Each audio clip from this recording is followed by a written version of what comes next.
Donc, ravi de vous recevoir tous ici. Comme l'expliquait Emmanuel, je suis directeur conseil et formation au sein du Hub Institute. J'ai vu pas mal de gens que j'avais déjà croisés ou que j'avais vus en rendez-vous, donc je suis très content de vous recevoir ici.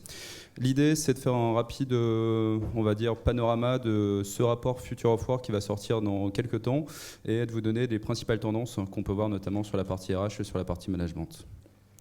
Donc il y a une partie qui est bien sûr sur la culture, une partie qui est sur le recrutement et sur la formation, une partie qui est sur l'innovation sur le lieu de travail, une partie sur la productivité, une partie que vous ne lisez pas très bien ici mais qui est les RH nouvelle génération et aussi la question de est-ce que demain les entreprises auront encore des employés ou est-ce qu'on va manager de façon un peu différente.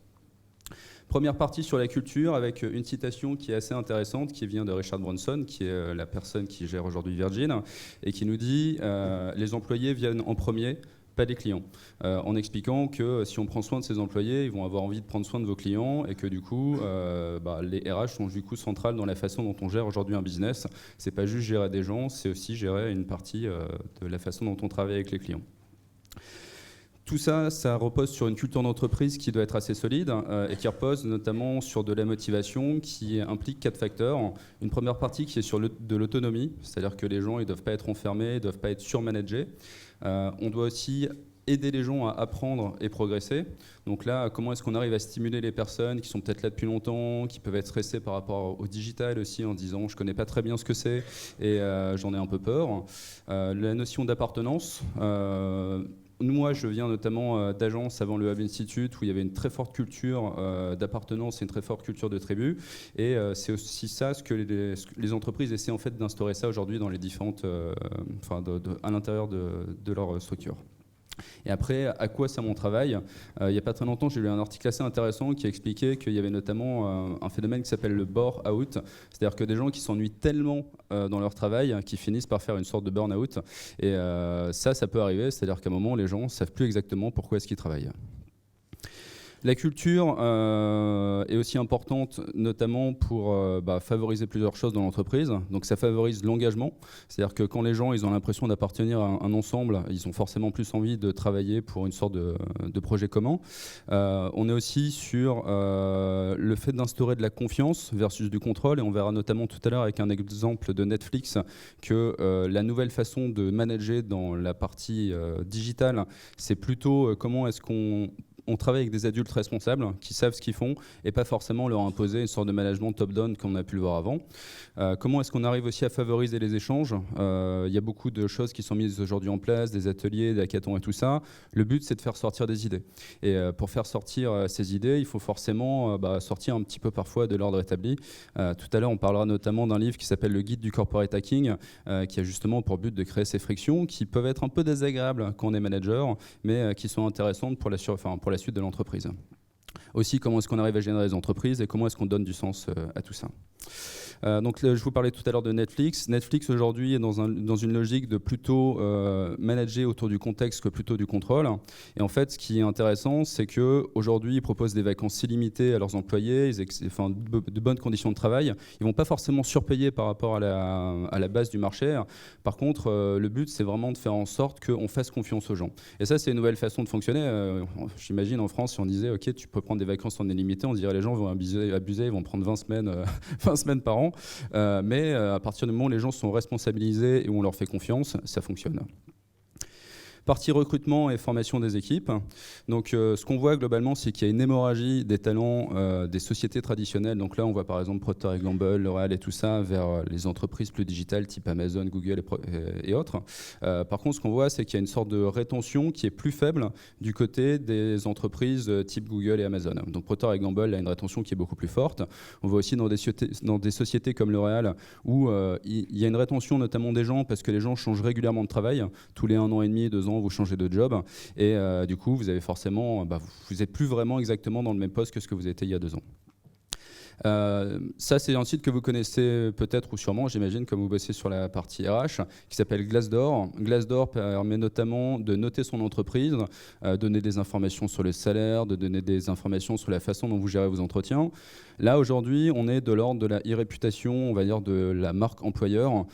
Comment est-ce que les gens qui ont été chez vous ou qui ont passé des entretiens chez vous vous ont perçu et s'expriment sur ce réseau. Moi, je sais qu'à un moment, je suis allé sur ce réseau pour me renseigner sur certaines entreprises et j'ai passé mon chemin pour certaines où les notes étaient vraiment très très mauvaises. Du coup, il y a une sorte de gestion du référencement entre guillemets de la marque employeur sur ce type de plateforme. Un label qui est intéressant, donc quand on a une boîte où on dit ok, tout est génial chez nous et on est un super endroit pour travailler, il y a un label qui existe comme ça qui s'appelle Great Place to Work, qui gère à peu près, enfin qui couvre à peu près 10 millions de salariés. Donc quand on a une marque internationale, c'est aussi intéressant de voir comment est-ce qu'on peut se faire référencer pour être estampillé avec cette partie. Dans toute cette partie, il y a aussi comment est-ce qu'on met en avant les salariés. Là, c'est un exemple de Société Générale qui utilise pour gérer son fil Twitter des personnes du service IT. Et du coup, qui a généré un hashtag, donc un mot-clé spécifique par rapport à ça, pour justement mettre en avant le fait que ils ont confiance à leurs employés. Les employés sont sûrement un peu coachés et tout ça, mais chacun gère le fil Twitter comme s'il gérait le sien. Il y a aussi un exemple de Orange sur comment est-ce qu'on arrive à promouvoir ces métiers. Donc là, Orange s'est dit, OK, comment est-ce que j'arrive à communiquer sur ce qu'on fait en interne? Et ils ont développé un serious game qui est plutôt très bien fait. Il y a des captures d'écran qui existent sur Internet, donc je vous invite à aller les voir. Quelques tendances clés sur le recrutement digital en 2016. Donc recrutement digital, c'est comment est-ce qu'on passe par les réseaux sociaux, type Twitter, LinkedIn et tout, pour identifier des gens. Donc les talents aujourd'hui sont de plus en plus accessibles, ils se montrent, ils gèrent une sorte de e-réputation personnelle, ils ont géré un personal branding. Et en fait, ce qu'on voit derrière, c'est notamment que les entreprises ont bien compris ça, parce que 90% des entreprises utilisent aujourd'hui un média social pour générer du recrutement, d'après une source du Monde. On voit des agences, par exemple, qui utilisent les réseaux sociaux pour recruter. Donc là, on a l'agence RGA qui a utilisé Facebook en proposant aux gens de partager un message sur le post Facebook. Et en gros, les gens peuvent commenter ce message et donner une sorte d'avis en disant est-ce que cette personne est bonne ou pas pour le job. On a un exemple ici avec Marriott qui utilise Instagram. Donc il y a d'autres entreprises qui le font aussi, General Electric, Starbucks et autres. Ou encore Goldman Sachs qui utilise Snapchat. Alors c'est pas forcément là où on les attendrait, mais quand on veut notamment toucher des gens qui sont très jeunes, aujourd'hui Snapchat par exemple en France c'est 11 millions de personnes qui utilisent Snapchat, donc on a l'impression que c'est un épiphénomène, mais en fait c'est devenu plus gros qu'Instagram et c'est un tiers de ce que représente Facebook aujourd'hui, donc c'est pas anodin. Dans les nouveaux modes de recrutement aussi, on voit aussi des apps. Donc là, c'est l'exemple de Kudos, qui se présente un peu comme le Tinder du recrutement. Donc vous faites swipe left ou swipe right pour valider ou pas une personne. Et tout ça, ça passe aussi bien sûr donc, par de la formation, en mettant les personnes au centre.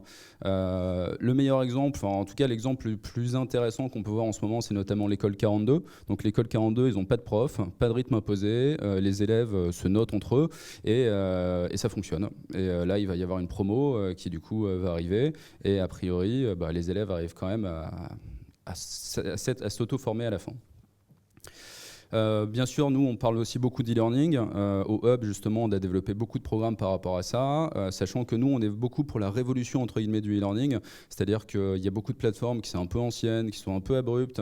Il y a des modules qui sont parfois très longs. Et nous, on est plutôt sur le court, efficace, avec des plateformes qui sont à l'image de ce qu'on utilise aujourd'hui. C'est-à-dire qu'il faut que ce soit mobile, il faut que ce soit fluide, et il faut que ce soit, on va dire, fluide aussi bien pour la personne qui met en ligne le contenu que pour la personne qui le consomme.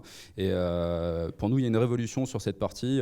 Personne n'a envie de rester pendant 1h30 devant un module de e-learning qui est moche et qui ne fonctionne pas très bien sur votre navigateur ou vous devez regarder sur Internet Explorer. Et dans le futur de la formation, quid de la réalité virtuelle. Donc on a notamment cette société qui s'appelle Uptail et qui garantit 100% de taux d'attention, ce qui est normal parce qu'en fait vous avez un petit casque sur les yeux et nous ça fait partie des choses qu'on regarde forcément beaucoup. Alors aujourd'hui il y a différents casques qui existent, mais c'est sûr que dans quelques années on va s'approcher de ça. Et commencer un peu à creuser cette partie-là, c'est quelque chose que nous on recommanderait. Une partie sur le futur du lieu de travail. Donc là, c'est un exemple avec BETC, donc qui a ouvert ses nouveaux locaux à Pantin. Donc là, ils sont en mode open desk. Donc vous comprenez le système. Ce qu'il faut, c'est que ce soit pas juste une sorte d'effet marketing ou d'effet publicitaire. Il faut vraiment que les gens soient dans cette culture de l'ouverture et de je peux m'installer où je veux. Un exemple ici où on est plutôt sur une logique de bureau un peu comme à la maison. Donc là, on a des beaux canapés, on a l'impression d'avoir le petit bar qu'on a à l'intérieur de son appartement ou le petit bar qu'on a à côté de chez soi. Le côté un peu vert, donc là c'est Google qui met forcément énormément d'arbres un peu partout et tout. C'est ce Quand vous regardez d'ailleurs globalement ce qui se passe dans les grosses startups, souvent c'est comme ça, hein, les locaux sont très beaux. Après, il faut partir du principe où les locaux, où on va dire l'emballage ne suffit pas à faire de vous une société digitale. Ça fait partie d'une culture qui est beaucoup plus large. Un exemple avec Purina qui du coup aime bien de manière générale les animaux de par son métier et pousse le fait d'avoir des petits animaux, des petits chiens, des petits chats et tout. Là, on a tous envie d'en avoir. Et ça permet notamment de générer le bien-être des personnes. Un autre exemple ici, donc c'est un bureau d'architecte qui a lancé un concept intégralement avec des bureaux debout. Donc vous avez toutes ces parties-là, donc les gens travaillent debout. Le fait de travailler debout, il y a beaucoup d'entreprises qui en parlent déjà. Après, le fait de le généraliser à tout le monde, je pense que ça, c'était une première. Une partie sur la partie hacker sa productivité. Donc, ce dont on veut notamment parler, c'est de nouveaux outils. Donc, vous avez sûrement beaucoup de réseaux sociaux internes, d'éléments en interne et tout. Nous, aujourd'hui, on travaille au Web Institute et il y a pas mal d'entreprises qui sont en train d'y passer sur Workplace, anciennement Facebook at Work. Microsoft vient de lancer Microsoft Teams, qui justement serait une sorte de concurrent direct de Slack, qui est juste au-dessus. Et quand on discute avec les entreprises aujourd'hui qui font leur transformation digitale, elles tournent beaucoup autour de ces outils. Parce qu'il y a eu beaucoup d'envie à un moment de lancer des réseaux sociaux internes qui en fait étaient un peu compliqués d'accès. Workplace, par exemple, c'est développé par Facebook. C'est comme votre Facebook, mais pour votre entreprise. Et du coup, les gens, ça leur prend à peu près, je pense, 30 secondes pour comprendre comment ça fonctionne. Et ensuite, c'est juste une question d'envie, une question de contenu et une question d'animation. Hop, donc RH nouvelle génération, on va parler notamment de la partie data.